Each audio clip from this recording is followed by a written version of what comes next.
This is Paradise Podcast number 57, and today we're looking at the second part of quasi-steady versus Navier-Stokes solutions for flapping wing aerodynamics. So looking at flapping wing aerodynamics, the flow physics, and how to model that. And we're looking at two different modeling methods, quasi-steady versus Navier-Stokes solutions. In part one, we went through about half of this study, where we looked at most of the flow physics of a wing. In the second part of the podcast, we're looking at the second half of this paper. So we're going to finish off the flow physics. If you remember, we finished off with the vortical structures coming off of a flapping wing with different angles of attack, and we used the Q criterion. So in addition to that, they also have plotted the, I'm going to jump straight in, by the way. It's a bit of a disconnect, but if you come to podcast number one, part one, this will suit straight to you. If you don't listen to podcast number one, go to listen to that part one first, and then come back to this. So they plotted the pressure coefficient on the flapping wings based on the angle of attack. So they have different angles of attack, 30 degrees, 45, and 60 degrees. And these wings were rotated about the midsection, so the midspan, and they had fairly average rotation speed. So 60% of the rotation of the flap time to flap back or forward was needed to rotate the entire wing to the angle of attack of 30, 45, or 60 degrees. Now, all of them have in common that most of the lift is being produced towards the leading edge and towards the wing tip. And that's a really interesting finding because it kind of makes sense that it makes sense in two ways why this would happen. The first way is that the wing tip is the fastest moving point on the wing because that's the end and it's moving forward. So it's being pitched, it's being flapped about the shoulder effectively, let's think of it. And that means that the wingtip is going to have the fastest translational motion. So that makes sense why you would get the most lift near the wingtip. At the wing leading edge, it also makes sense that you get most lift there because typically with flapping wings, you get something called a leading edge vortex. And this happens, as I mentioned in podcast part one, in butterflies and a bunch of other things. Even birds have it to some extent, where as you flap, the flow rolls up over the leading edge and creates a leading edge vortex. In fact, let's look at some of these vortical structures that we looked at last pod, as you'd expect. So it does make sense that the wingtip and the leading edge would be producing the most lift out of the entire wing. Now let's move on to pitching duration trends. So how long it takes for the wing to pitch. They say a pitching duration of 0.5 implies that pitching takes place over the entire stroke, as I mentioned earlier.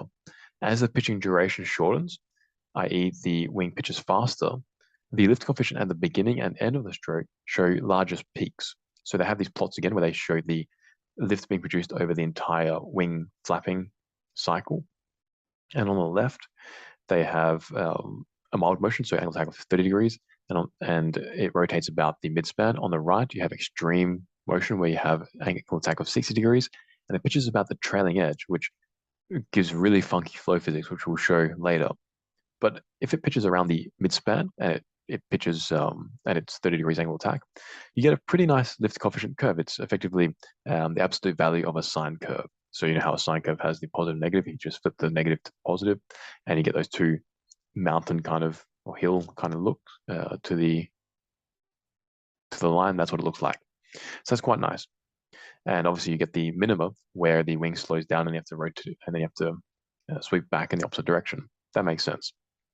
If you have a very extreme motion, so a pitch angle of 60 degrees, and it's pitching on the trailing edge, the lift just goes crazy. Like it's, I don't understand how an insect could, or MAV could even produce lift like this. Because first of all, you have a lot of bumps. It's not consistent. It's very discontinuous, effectively, and it's mostly negative lift. So that case probably isn't how insects are flying. They're probably not pitching around the trailing edge, and they're probably not pitching to that kind of angle attack either. So that other case doesn't make too much sense from a physical point of view. Now, in addition to that, they have the criteria plotted on the wings. Interestingly, depending on where the wing is rotated, so whether it's rotated around the leading edge, midsection, or midspan, or the trailing edge. And they say for trailing edge pitch axis, a large leading edge vortex is formed across most of the span, So across the leading edge, there's a vortex. When the pitching axis is at the leading edge, however, so the exact opposite, the leading edge vortex spins in the opposite direction and still covers most of the span. So if you change where the wing is pitching, you're changing the sign of the leading edge vortex. And what's more, there seems to be a bit of a trailing edge vortex in both of these scenarios, and they're opposite sign too. So that's how much of a difference the location of the pitching axis makes. They say also the pitching axis moves from the leading edge to the trailing edge, the wingtip vortex becomes stronger. And that's very obvious as you see from left to right at the leading edge. It's still quite strong, but at the leading edge pitching location, there's a very small wingtip vortex. However, this comes down at a strange angle. That means that just the flow physics have changed. Now they say figure 12, which let's scroll to that. That has some more plots, and we'll get to them in a second. They say figure 12 shows the absolute difference between the cycle average lift coefficients between the quasi-steady way of predicting the lift and the Navier-Stokes way. 3 general trends can be noticed. Firstly, as the pitching axis moves away from the midchord, the differences tend to increase. So in other words, if you pitch the wing not around the midchord, the quasi-steady and the Navier-Stokes results become more different. They said the largest differences are seen at the pitch axis at the trailing edge, and with typically the smallest being at either the midchord or the midspan or at the quarter chord. Secondly, as the pitching amplitude increases, we see an increase in the differences in the cycle average lift coefficient. So that kind of makes sense. If you have a greater pitching amplitude, you're moving a lot more fluid around, and so you're probably going to have different flow histories, which the quasi-steady solution can't really pick up too much, as we covered in the first podcast. And finally, the third general trend, a longer pitch duration leads to a smaller difference in the cycle average lift coefficient. That makes sense again from what I just mentioned, where the quasi-steady solver, they can't really pick up the time history. So what happened before a certain instant in time does not affect now. So if you have a longer pitch duration or a more mild motion, that's not going to create as much of a dynamic flow. It's going to be much more steady. And that means that the quasi-steady solver can handle it. If you have a faster motion or a more extreme motion, then you're going to have a lot more transients in the motion, and the quasi-steady solver cannot pick that up, whereas a Navier-Stokes solver can. The Urance version, at least, if you have a transient component to it. So I want to quickly go to these figures because it's quite interesting. They have, again, these design spaces. I want to say a few things about it.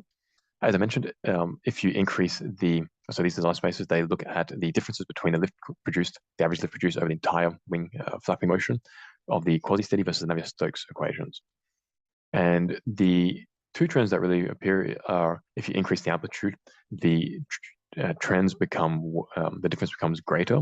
And if you reduce the time, it also becomes greater. But interestingly, they have the exact opposite trends, the exact opposite signs if you have the pitch axis around the leading edge compared to the trailing edge. So for example, if the wing is being rotated around the leading edge and you have an extreme motion of 60-degree amplitude and only 40% of the wingspan, the wing flap motion is required to pitch the wing, you have a difference in the lift coefficient of minus 0.5. Alternatively, if you have the exact same conditions, but now the wing is being rotated about the trailing edge, the difference in the lift is 1.5. So the exact opposite sign and 3 times as much as well. So that's quite interesting. Now, another thing I want to mention about these plots, which don't have much to do with aerodynamics, but they have everything to do with conveying data, is that these show differences between 2 conditions. Now, the plots that they have are quite nice, but the color map that they used is wrong. They used a jet, effectively, or an RGB color map. That's not a great one to use because when you're looking at differences, because it's very difficult to tell where 0 is. The 0 here falls in like a teal kind of color. It's kind of difficult to tell. Alternatively, if you use a color map that ranges from red or blue to white to red, where white is centered around the 0, so no difference, it becomes very easy to tell whether something has increased or decreased. If it's blue, then you know it's decreased. If it's red, it has increased. And if it's white, then it hasn't changed at all. So that's a much easier way of visualizing data. So the plots are nice, but the color map should be blue to white to red, not RGB. So let's get back to the aerodynamics side of this. I just thought I'd say that for those of you making plots with differences being shown, that's a nice little tip. So to analyze the differences between the two methods, we look at one full stroke of each case in order to capture the asymmetry of the force coefficients in the Navier-Stokes solutions. The asymmetry in the Navier-Stokes force coefficients are due to the nonlinear wing-wake interactions, which cannot be modeled by a quasi-steady model. And the asymmetry in the initial direction of the flapping motion, i.e. forward versus backward strokes. So they look at two different cases. The first one is the case they designate as case 39, which is the largest difference between these two ways of modeling flapping wings. Then look at another case later on, which is the smallest difference. Let's look at the largest difference first. So the largest difference in the cycle average lift coefficients between the two models is 1.7. So that's huge. And this occurs when the kinematics are extreme. So the wing is being rotated about the trailing edge. It has an amplitude of 60 degrees, and it pitches very quickly. Only 40% of the wing flap it takes to pitch. They say the Navier-Stokes model predicts lift coefficient of minus 0.59, whereas the quasi-steady model overpredicts lift as 1.11. So the exact opposite, like it's minus 0.59 compared to 1.11, is completely the wrong magnitude and the wrong sign. However, they had the plots of the lift being produced over the entire wing flap, and also the drag as well. Now, looking at these plots, it's quite obvious to tell that these plots would never apply to real life. Like if you look at the lift being produced, over most of the wing flap, there is almost no lift being produced. And it's only when the wing is moving forward, like it changes direction from forward to backwards or backwards to forwards, that lift is being produced, and sometimes it's negative, sometimes it's positive. So what this means is it's a very inefficient way of producing lift, which means that no insect is going to be using this motion unless their wings are not rigid, as we mentioned in podcast number 1. They mentioned that the wings here that they're using are rigid, but in real life, most insects, as far as I know, all insect wings are not rigid. They can flex them.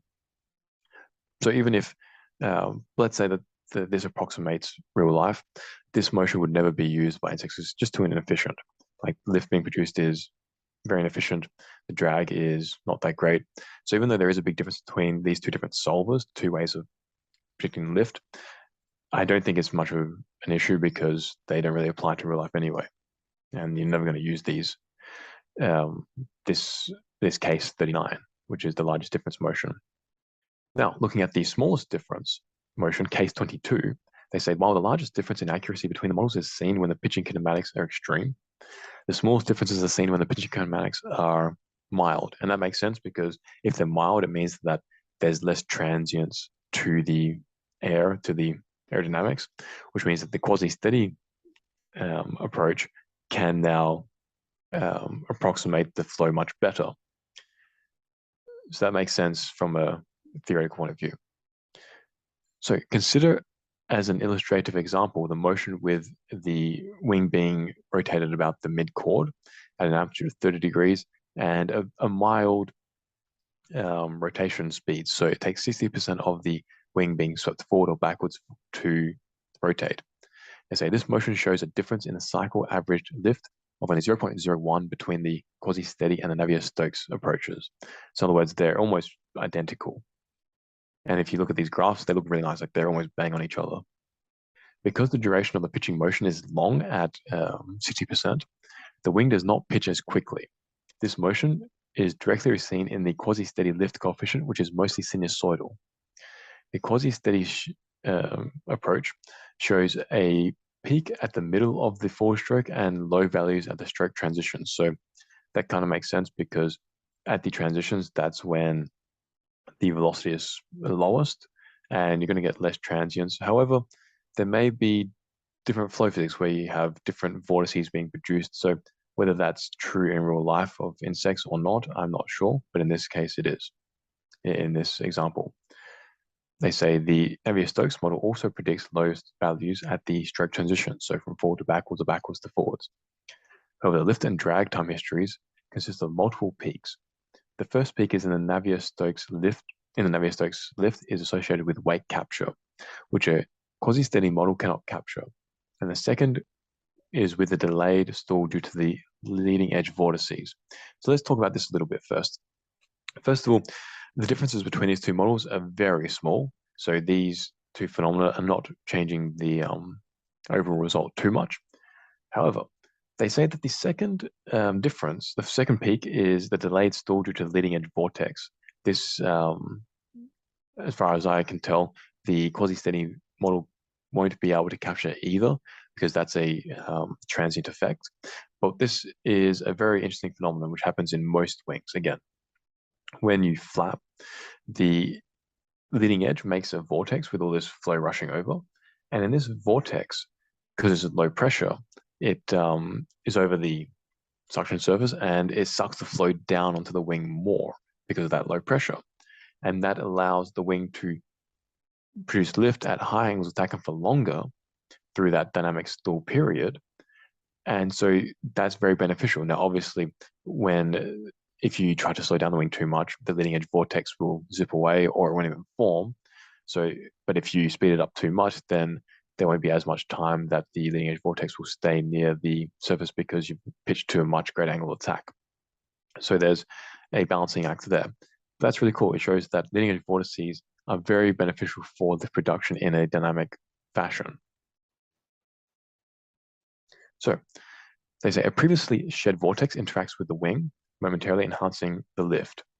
This weight capture is reflected in the lift as a small peak at only 1/10 of the motion. So this is one type of flow physics. The QS model, so the quasi-steady model, is unable to capture this unsteady phenomenon. As the wing flaps further, a leading edge vortex forms on the top side of the wing, leading to delayed stall and increased lift, as we mentioned. The Navier-Stokes model matches very closely with the quasi-steady motion. It matches very nicely, so both of them are quite nice.